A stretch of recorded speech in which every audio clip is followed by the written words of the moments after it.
La Iglesia Católica es una de las instituciones religiosas y sociales más grandes del planeta. Por su estructura jerárquica, la organización de labores, el manejo del patrimonio y sus actividades lucrativas, muchos la consideran una de las más importantes empresas internacionales. La Chiesa oggi si muove come una merchant bank. ¿Cuál es el verdadero poder económico de esta institución? ¿De qué manera generó tanta riqueza? Nella Banca Vaticana sono stati riciclati i soldi della mafia. ¿Cuál es la función del Banco del Vaticano y de qué manera destina sus fondos? Los dineros del Vaticano son vehículos para lavado de dinero. Il Vangelo non scrive da nessuna parte che gli apostoli e i successori di Pietro devono costruire una banca. ¿Cómo fue posible que de la austeridad de Jesús haya surgido un imperio económico de semejante magnitud? El Estado del Vaticano nace recién en 1929 en el concordato que va a tener el Papa Pío XI con il regime di Mussolini. Ho scoperto che per diventare santo è un'operazione che costa anche 100, 200, 300, 400, fino a 600 mila euro. La Iglesia ha llegado a transformarse en algo inmenso. La Iglesia comienza el nuevo milenio enfrentándose a grandes dilemas que pueden determinar su futuro. Muchos religiosos y sacerdotes no dan un testimonio de congruencia entre lo che dicono e lo che hacen. Il cardinale Tarcisio Bertone ha ristrutturato la propria casa spendendo $500.000 dei soldi di un ospedale che dovrebbe spendere quei soldi per le malattie dei bambini piccoli. ¿Es el Papa Francisco la solución a los problemas actuales de la institución? Papa Francesco è stato eletto esclusivamente con questo obiettivo: riformare la curia romana, che era ormai arrivata ad un degrado di immoralità inconcepibile. ¿Cuáles fueron las motivaciones para su elección? ¿Es realmente el sumo pontífice quien dirige los destinos de la Iglesia? ¿O como algunos aseguran, se trata del protagonista de una fabulosa estrategia de marketing en búsqueda de nuevos clientes? ¿La Iglesia Católica podría ser la mayor empresa del planeta? ¿O solo una enorme religión que mueve la fe de millones de fieles?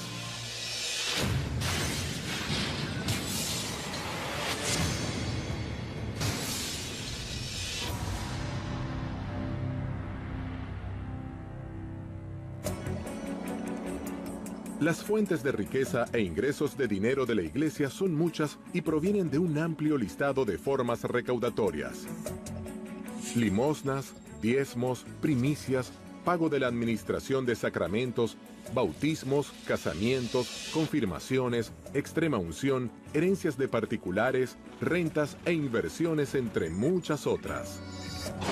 Distintas voces críticas aseguran que la Iglesia acumularía en oro el tesoro más grande del mundo. Il Vaticano ha una ricchezza che vale oggi intorno ai 15 miliardi di euro, che sono più di 16-17 miliardi di dollari americani. Ed è una ricchezza che viene divisa in una parte finanziaria e una ricchezza immobiliare. Il patrimonio immobiliare a Roma vale più di 4 miliardi di euro. Pero, ¿cómo y de qué forma nace esta institución y su riqueza? El papado que se va desarrollando desde los comienzos del cristianismo, del siglo I en adelante, sobre todo a partir del siglo VI, va a tener cada vez más y más riquezas a lo largo de la historia medieval. He aquí que en los siglos XIV y XV se calcula que entre un tercio y un cuarto de todas las tierras europeas pertenecen al papado. El papa que está en Roma tiene más territorio de lo que posee cualquiera de los reyes gobernantes en Europa en los siglos XIV y XV. ¿Qué motivo esgrime la Iglesia para defender y conservar los tesoros artísticos y culturales de incalculable valor que posee? La Iglesia tiene la responsabilidad de cuidar el patrimonio artístico y el patrimonio humano, porque son nuestras raíces. Es un tesoro que nadie nos puede arrebatar. Sería una pena que se perdiera por descuido. La Iglesia hace una gran labor de custodia del patrimonio artístico y cultural, en el que a menudo le faltan recursos para hacerlo, y es una pena que no siempre pueda mantener estas obras de arte como se lo merecen. Le carte dimostrano che il Vaticano ha proprietà immobiliari importanti anche in Inghilterra, a Londra per la precisione, a Bond Street, una delle vie più eleganti e quasi tutta del Vaticano. Il negozio dove c'è Bulgari è di proprietà del Vaticano. ¿Cómo fue que el mensaje de unidad y austeridad del Creador, piedra fundacional de la religión católica, fue mutando a una iglesia con grandes sumas de dinero y lo que muchos consideran ostentación? Una de las preguntas es en qué medida las iglesias cristianas han llevado el concepto de la humildad determinado por Jesús. Un señor llamado Nietzsche, que en su libro El Anticristo, entre otras cosas, dice lo siguiente: en toda la historia de la humanidad hubo un solo cristiano, Cristo. Es decir, que si tú hablas de humildad, evidentemente el mensaje ese no ha sido tomado en cuenta. La Chiesa, per essere più umile, deve essere più povera. Anzi, deve essere povera, deve avere uno spirito povero, della prima beatitudine, beati i poveri in spirito, perché deve riconoscere e vivere che tutto quello che la Chiesa possiede è un patrimonium pauperum e deve essere messo a servizio dei poveri. Desde la antigua Roma comenzó el firme establecimiento de una institución que no pararía de sumar poder religioso, político y fundamentalmente económico. ¿Cuál fue el plan financiero y monetario que habría diseñado la Iglesia para incrementar sus riquezas? Sobre todo en el siglo XV, principio del siglo XVI, la Iglesia permitía el perdón de pecados si un individuo hacía una donación interesante a la Iglesia. El individuo que donaba tierras a la Iglesia lo hacía, desde mi perspectiva, de una sola razón: una creencia absoluta y total de que verdaderamente eso le iba a permitir un acceso al paraíso, estar menos tiempo en el purgatorio, pedir perdón por sus pecados. Le vecchie signore che lasciavano in eredità tutto alla Chiesa, come diceva una mia cugina, tutto ai preti. Se fai del bene alla Chiesa nell'aldilà, ti ritrovi premiato nell'aldilà. E questo è stato una delle fonti della crescita del patrimonio degli ecclesiastici. La Iglesia va a invertir su dinero en todo tipo de empresas y constantemente va a venir dinero a las arcas de Roma. Por eso es que se considera que en el siglo XX, también XXI, el papado tiene enormes fondos que dan origen a todo tipo de teorías más conspirativas o menos conspirativas.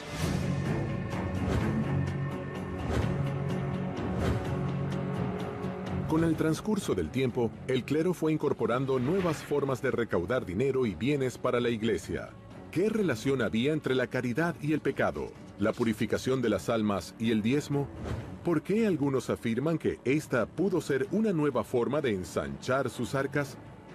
Las indulgencias llegan al extremo fin del siglo XV, principio del siglo XVI, cuando sobre todo el Papa Julio II quiere desarrollar y crear un gran edificio, lo que se va a llamar la Basílica de San Pedro. Para esa gran edificación se necesitaba muchísimo dinero. Entonces tú vienes, pagas una cifra determinada y de esta manera tus pecados serán más o menos disminuidos. Ci sono migliaia di cause di beatificazione, c'è un ministero apposta che si occupa soltanto di questo, che fattura centinaia di migliaia di euro tutti gli anni grazie a questo incredibile business. El Papa Francisco no quiere solo ser bueno, sino que se vea que es bueno. Que nadie piense que en el entregar una limosna a cambio de una bendición haya una especie de negocio, una especie de especulación como la que condenó Lutero hablando de las indulgencias, de la gente que daba limosnas a cambio de indulgencias. El Papa no quiere que se pague ni por sacramentos ni por bendiciones. Que no haya nadie que no se acerque a la Iglesia Católica porque piense que no tiene dinero. Que no haya nadie que piense que tiene que comprar la fe católica, que tiene que pagar para bautizar a su hijo o que tiene que pagar para tener una bendición del Papa. El mismo mensaje que sale en el Evangelio. Jesucristo lo decía: esto lo recibisteis gratis, hay que darlo gratis. La forma recaudatoria de la Iglesia Católica no solo se encontraría dentro de los sacramentos. ¿Qué dice la Biblia sobre el celibato y por qué esta condición es considerada por muchos especialistas como una hábil estrategia para engrosar su poderío económico? En los primeros siglos, en los monasterios, las órdenes religiosas establecieron votos de castidad, pero el clero secular, el clero que vivía en el mundo, para este clero el celibato era optativo. En realidad, este celibato se vuelve obligatorio hacia el siglo XI. Timoteo lo dice muy claro. Los obispos pueden ser casados, el cura puede ser casado. Es más, se está violando el mandato de la divinidad cuando en el Génesis dice, no es bueno que el hombre esté solo. La Iglesia, garantizándose el celibato del clero, se garantiza también que las propiedades que pueda adquirir un sacerdote o un cura, ¿verdad?, van a pasar no a una propiedad individual, sino a la corporación, ¿no? Es decir, van a pasar a la Iglesia y de esa manera la Iglesia va a ir incrementando su patrimonio. Eso fue problemas económicos, cuando se dieron cuenta pero eso es una estupidez, que los hijos de los sacerdotes podrían heredar los 4 ladrillos de la Iglesia. ¿Cómo se llegó entonces a la etapa moderna de los estados pontificios? Vaticano es el nombre de una de las 7 colinas tradicionales de Roma. El Estado del Vaticano nace recién en 1929 en el concordato que va a tener el Papa Pío XI con el régimen de Mussolini. El 11 de febrero de 1929 se firman los Pactos de Letrán. Estos fueron una serie de acuerdos entre la Santa Sede y el gobierno de Mussolini. Benito Mussolini hace algo muy astuto, que es el concordato de Letrán, ¿no? Que es ni más ni menos que resolver un viejo pleito que existía en Italia desde la época de la unidad italiana que se produce en 1870, donde el Estado Vaticano queda dentro del Estado italiano. ¿Cuáles fueron concretamente los beneficios que consigue la Iglesia con estos tratados firmados con Mussolini? Le permiten a la Iglesia crear un Estado autónomo, un país, digamos, separado del Estado italiano, que será el Estado Vaticano. Hay un resarcimiento económico muy importante por esos largos años del 70 al 29 de estar sometido al gobierno italiano, y a cambio de lo cual la Iglesia concede a Mussolini el apoyo político, que los sacerdotes no se puedan meter en política, y Mussolini decide quiénes van a ser los obispos de cada una de las regiones de Italia y, por supuesto, el de Roma también, ¿no? A partir de estos pactos, se da inicio a la etapa moderna de los estados pontificios. Diversas prácticas y situaciones habrían ayudado a acrecentar la fortuna año tras año, siglo tras siglo. No se trata solo de bienes materiales como propiedades, oro e inversiones en todo el mundo, sino que también empieza a ser un incalculable valor cultural. De alguna manera, las arcas del Vaticano fueron llenándose hasta convertirse en la institución multimillonaria che è hoy en día. È impossibile valutare il patrimonio di tutta la Chiesa cattolica. È praticamente impossibile. Sicuramente parliamo di miliardi e miliardi di dollari. È impossibile saperlo perché nemmeno il Vaticano lo sa. El dinero recaudado por la Iglesia alrededor del mundo se concentra en un mismo lugar. ¿Por qué el Papa Pío XII crea el Instituto para las Obras de la Religión, mundialmente conocido como Banco del Vaticano? ¿Cuánto dinero y oro maneja y a qué negocios se dedica?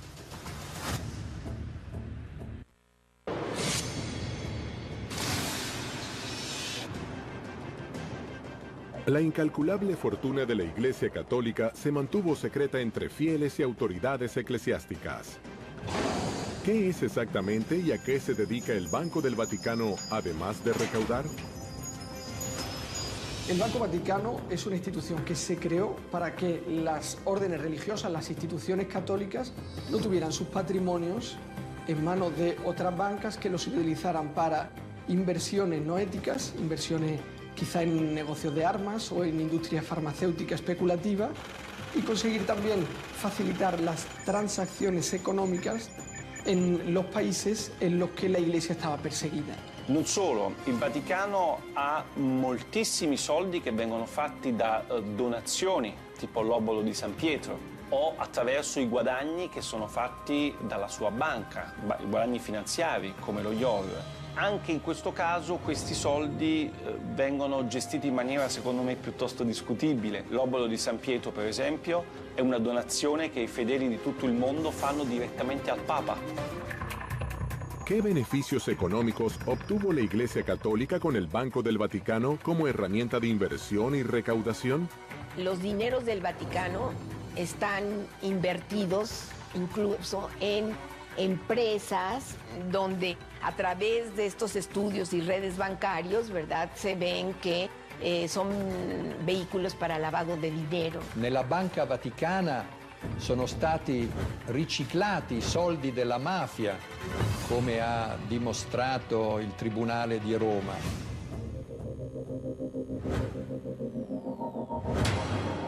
Questi soldi sono in parte stati investiti su azioni come la Pepsi Cola, come la Dow Chemical, come la Exxon. È ovvio che tutto questo senza nessuna trasparenza e senza che i cittadini italiani sapessero nulla. Attraverso i canali della Banca Vaticana sono passati soldi per tangenti di corruzione ai partiti politici italiani di governo negli anni 80-90. Questi soldi, anche i guadagni, non vengono quasi mai dati ai poveri, ma servono, e questo non lo dico io, ma lo dice un lavoro della Commissione europea, servono per le necessità dei dicasteri romani e dei cardinali. Desde hace tiempo, muchas personas entre especialistas y grandes teólogos se hacen la misma pregunta. ¿Cómo es posible que la Iglesia acumule tantas riquezas habiendo tantos pobres en el mundo? Como historiador de la Edad Media visito muchísimas iglesias. Y uno de los puntos que tenemos que ver es la riqueza de la Iglesia a lo largo de los siglos frente a la pobreza inconmensurable de las masas. No así porque sí has tenido tantas veces rebelías contra la Iglesia. Quiero creer che Francisco verdaderamente va a hacer un cambio. La Conferenza Episcopale Italiana, che è la più importante del mondo, riceve direttamente dagli italiani quasi 1 miliardo di euro l'anno, che secondo le pubblicità che i vescovi fanno in televisione servirebbero ai poveri, agli ultimi, ai paesi del terzo mondo. L'80% di questi soldi non va ai poveri. ¿Sería posible terminar definitivamente con la pobreza si el Vaticano se desprendiera de toda la riqueza que posee alrededor del mundo? La venta de propiedades de la Iglesia para acabar con la pobreza en el mundo sería útil, pero serviría solo a tapar un problema, ¿no? Creo que lo que está haciendo Francisco es cambiar la cultura, que pasa por conseguir que la situación, que el ritmo de vida de los altos cargos del Vaticano sea más sobrio y sea más ejemplar. Lo que el Papa Francisco ha pedido es que las estructuras de la Iglesia se utilicen para ayudar a las personas. Ah, come vorrei una chiesa povera e per i poveri. A raíz de esa frase, una iglesia pobre para los pobres, es que se llega a una campaña de Francisco para intentar combatir la corrupción y hacerlo de una manera effettiva.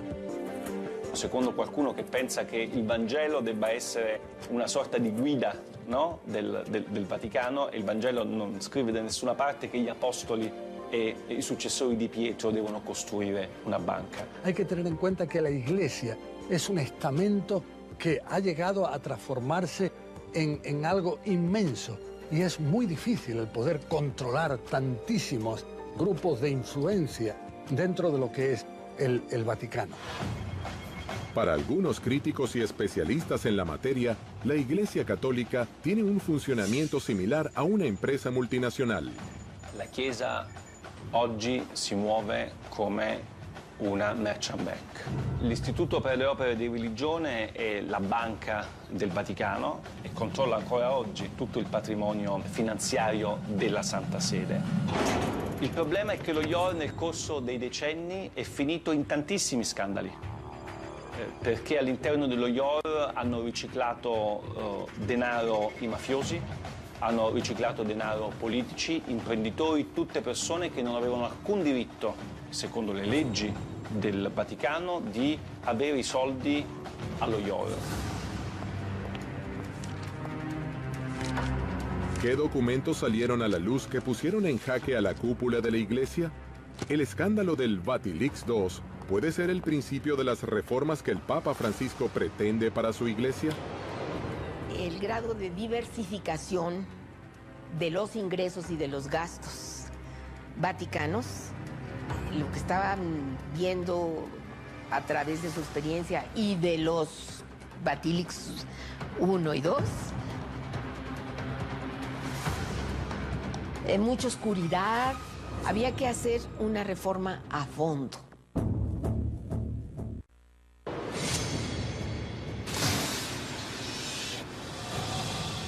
En el año 2015, el Vaticano sufrió una nueva y muy polémica filtración de documentos reservados.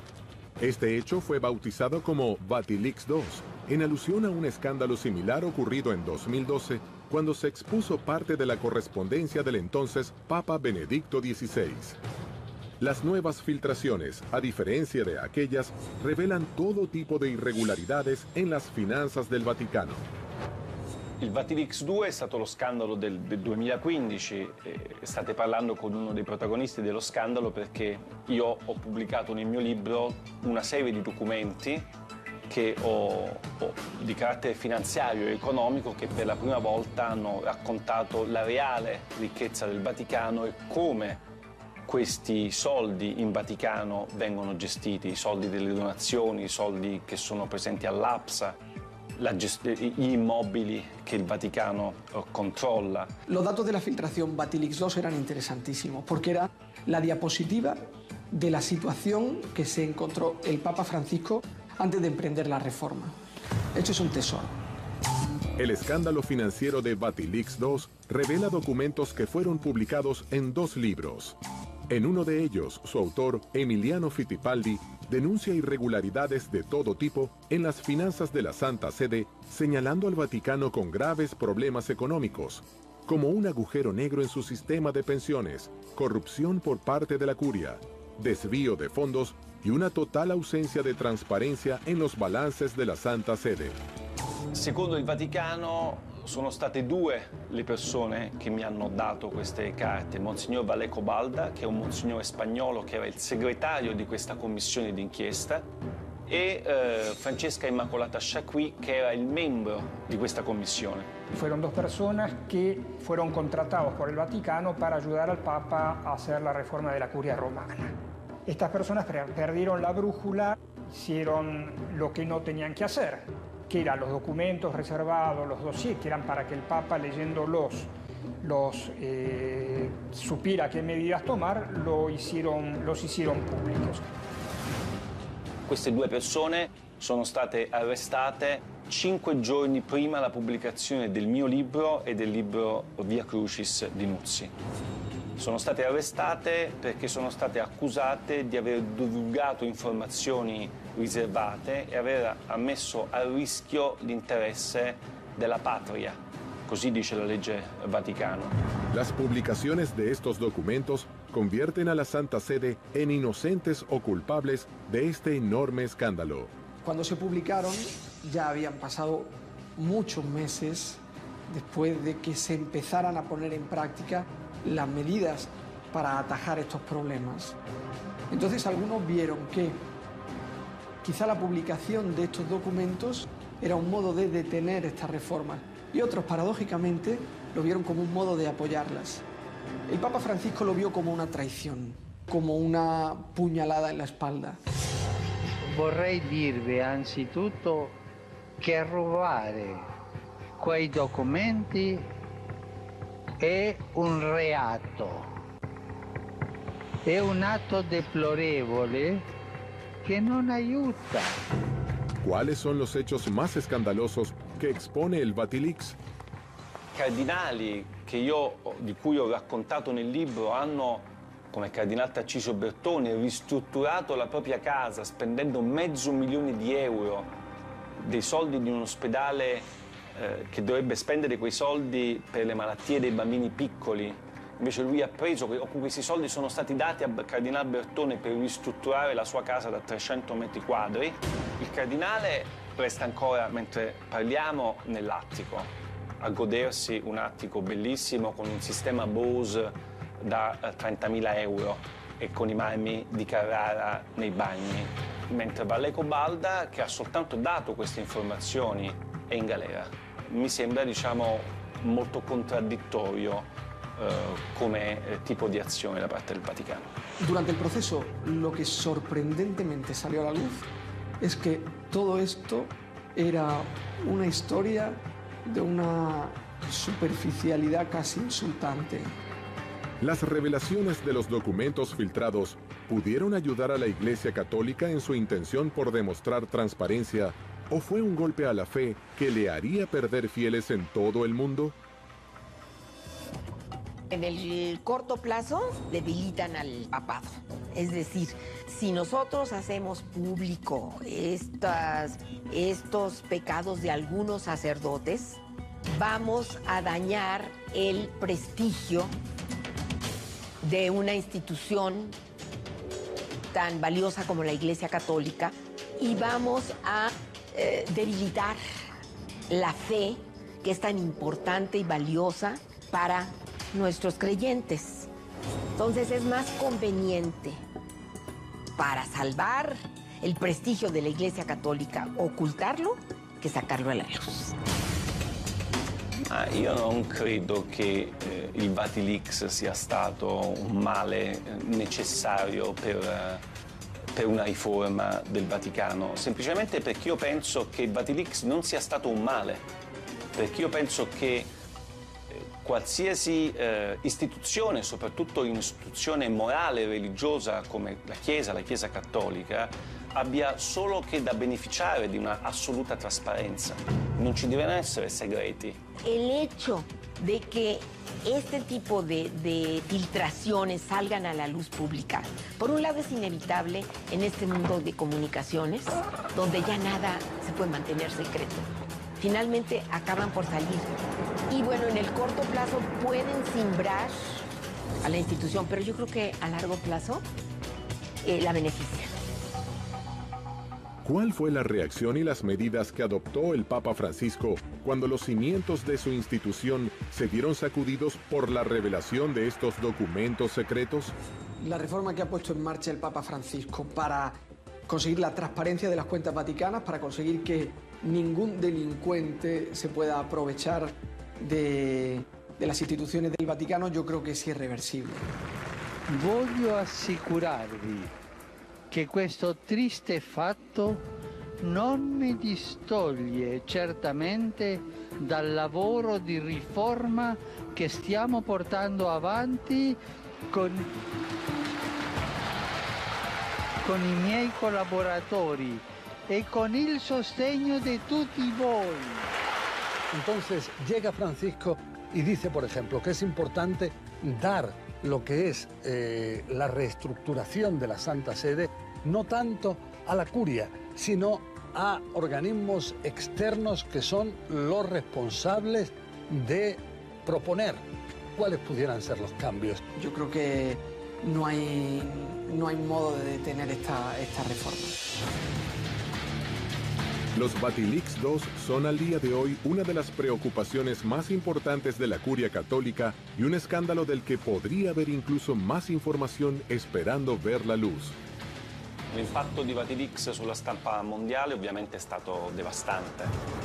Mai prima erano usciti documenti riservati così importanti, soprattutto che riguardavano aspetti contemporanei della Chiesa. Io penso che la Chiesa debba smettere di lavare i panni sporchi dietro le mura leonine. ¿Pueden estos hechos de corrupción alejar a los fieles de la religión? ¿Son acaso estas revelaciones motivos suficientes para perder poder dentro del vasto universo de la fe?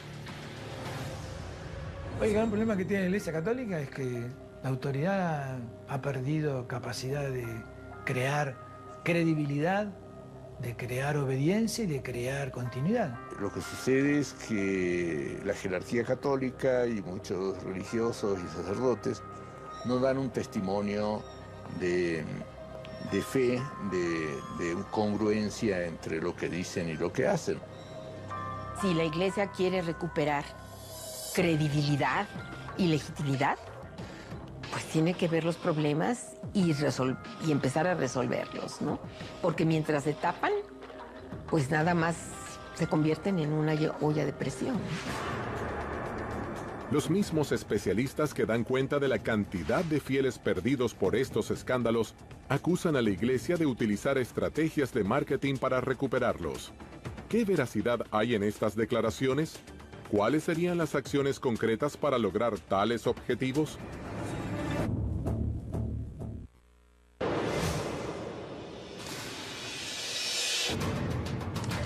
Las revelaciones de los documentos financieros de carácter secreto, conocidos como Vatilix II, no solo movieron los cimientos de la Iglesia Católica, sino que, según afirman especialistas y teólogos, también podrían haber alejado a muchos fieles alrededor del mundo. ¿Podría la Iglesia Católica tener diseñada una estrategia de mercado con slogans de estilo publicitario y una fórmula destinada a seguir fomentando y sumando seguidores? ¿Por qué algunos hablan de las apariciones marianas, los milagros de los santos y las canonizaciones como un plan de marketing? Desde el siglo VIII, los católicos tenían la estrategia de utilizar los sitios sagrados de los pueblos dominados o conquistados para en esos sitios poner símbolos religiosos cristianos y hacer desde ahí el trabajo pastoral, etcétera, ¿no? Conforme ha ido evolucionando la Iglesia en los últimos años, los papas han destacado más la necesidad de llevar a los santos a cada una de las comunidades. Alrededor del año 1357 comienza a exhibirse en una iglesia de Francia una manta con el cuerpo y rostro de Jesús impresos. Luego será otorgado a la Santa Sede, que lo dejará bajo el cuidado de la Capilla Real en la ciudad de Turín. Pronto el suceso atraerá cantidad de fieles y también detractores. Se dice que ese manto es la mortaja en que fue envuelto Jesús cuando muere, ¿no? Lo que pasa es que durante la Edad Media hubo un tráfico de reliquias. O sea, que esto es una astilla de la cruz de Cristo y que esto es, etcétera, ¿no? Entonces, en lo personal, a mí me parece poco creíble. Pero no solo esta reliquia es considerada por algunos como una hábil estrategia de marketing para la captación de nuevos fieles. En América Latina, cuando llegaron los conquistadores, cuando, entre comillas, descubrieron América, fundaron muchas ciudades con nombres o advocaciones de la Virgen. Era la mejor manera de llegar ante los nativos, ante los indígenas, y los indígenas mismos descubrieron que el mejor modo mediador para encontrarse y dialogar con los invasores era a través de la Virgen. Otro tipo de sucesos milagrosos y difícilmente comprobables por la ciencia son las apariciones marianas. En América Latina, quizá el caso más famoso sea el de la Virgen de Guadalupe. La primera gran aparición mariana que se da en el siglo XVII, justo después de que llegan los conquistadores, es en México.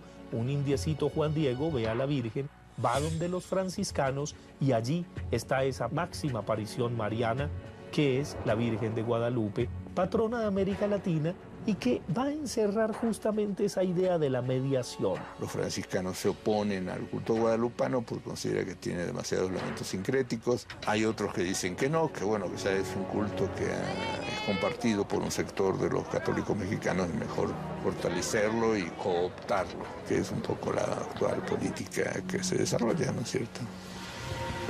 ¿Son estas apariciones verdaderos milagros?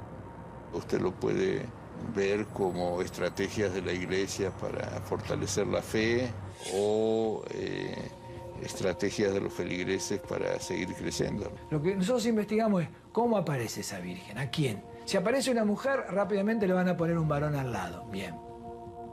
Y sobre todo un sacerdote. Con el tiempo, en ese lugar donde está la aparición, va gente. Y bueno, y para eso hay que inventar algo, hay que decir, acá se curan los niños, se curan las niñas, las mujeres tienen hijos. Hay un nivel de irracionalidad en la creencia. O sea, yo creo porque no es consistente. Si fuera racional la explicación, no creería, ¿no? Hay una parte que se cree porque usted tiene fe, está convencido, pero no tiene por qué demostrar su fe. ¿Por qué hay quienes consideran también a las canonizaciones como un instrumento de atracción de nuevos fieles?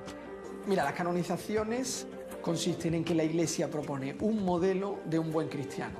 La Iglesia dice, mira, este señor se comportó como un héroe de la fe y es un hombre o una mujer al que vale la pena imitar. Al principio, cada comunidad cristiana canonizaba a sus mártires. Luego la Iglesia fue controlando el procedimiento y hay toda una serie de exámenes, etc. Y a partir del Concilio Vaticano II se fijaron otros requisitos, entre ellos comprobar la existencia del santo, ¿no? La existencia física de la persona.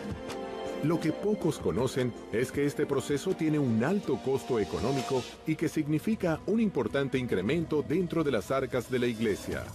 La storia della fabbrica dei santi è una delle più incredibili che ho scoperto con la mia inchiesta, perché io pensavo che per diventare santo fosse un'operazione che la Chiesa faceva in maniera gratuita. E invece ho scoperto che per diventare santo è un'operazione che costa anche 100, 200, 300, 400, fino a 600.000 euro. Per me è uno scandalo incredibile quello che ho scoperto.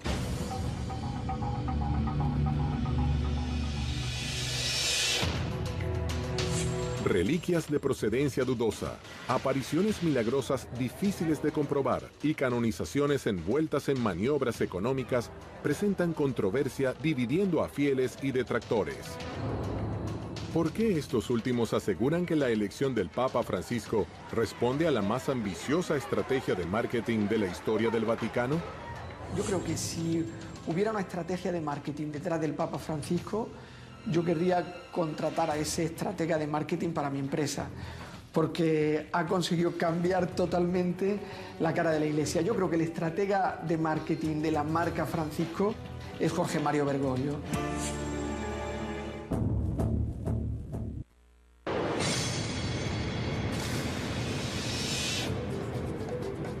El mundo habla del Bergoglio Style. Roma y el Vaticano venden souvenirs en las calles y los medios de todo el mundo se refieren a la papamanía.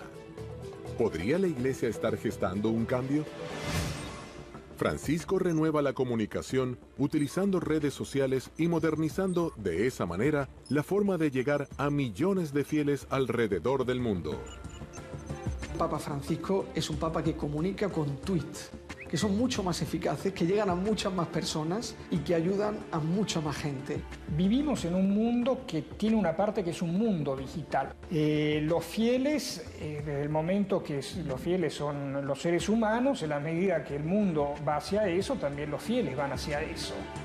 La Iglesia en ese sentido caminó bastante hacia ese lado, se innovó mucho, seguramente seguirá innovando. Sabe ser coherente entre los distintos dispositivos. El mensaje que transmite con Twitter, que transmite con Facebook, que transmite con Instagram, es el mismo. Es un mensaje de ternura, es un mensaje que lleva a la acción, que lleva a mirar a las personas con otros ojos. Es un Papa 3.0.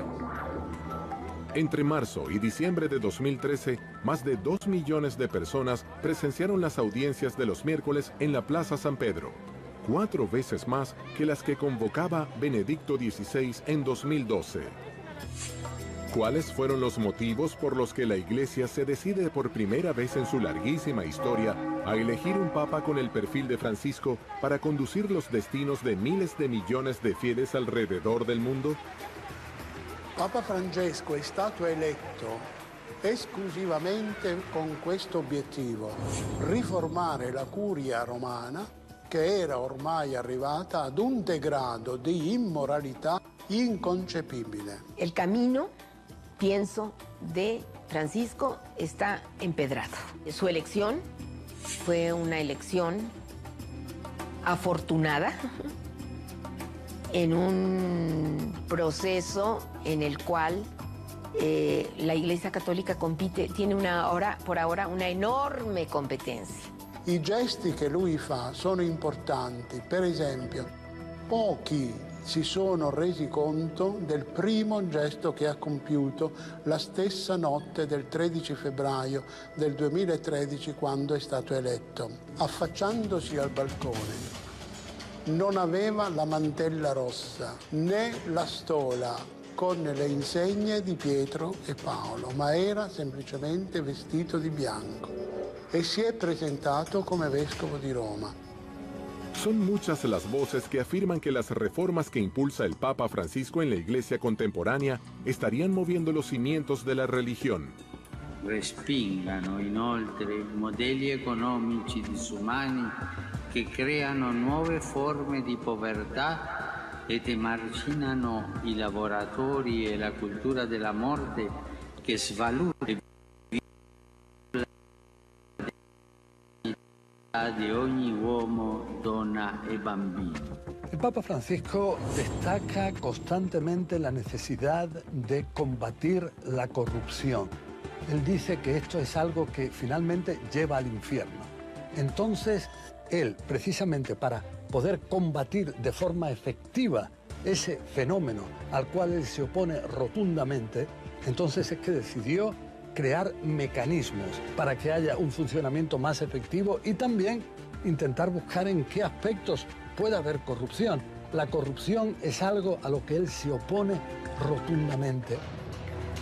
Las declaraciones y gestos de Francisco dan vuelta al mundo en noticieros, diarios e internet. ¿Cuál es el discurso que tanto llama la atención? È necessario affrontare insieme la questione migratoria. Non si può tollerare che il mar Mediterraneo diventi un grande cimitero. El Papa Francisco, desde que fue elegido Papa, consiguió afianzarse como una especie de conciencia de la humanidad.